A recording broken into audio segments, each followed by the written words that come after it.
Aston Martin has become the latest carmaker to be caught up in a major recall of faulty Daimler steering column components that can cause unintended airbag deployments.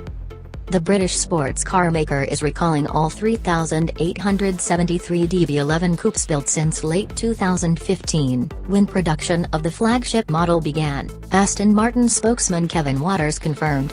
He said repairs would be carried out to address an issue with the DB11 steering column upper. Daimler last year recalled more than 1 million Mercedes-Benz cars fitted with steering column parts also supplied to Aston and Nissan. The Japanese carmaker's Infiniti brand recalled 17,500 affected vehicles. The issue is unrelated to a global recall of faulty Takata airbag inflators that have been blamed for 20 deaths.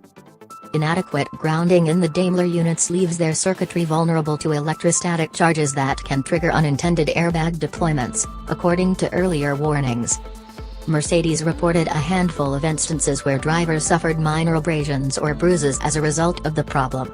No Aston Martin customers have reported any such incidents to date, the company said, adding the necessary repair work would be carried out free of charge in less than 2 hours.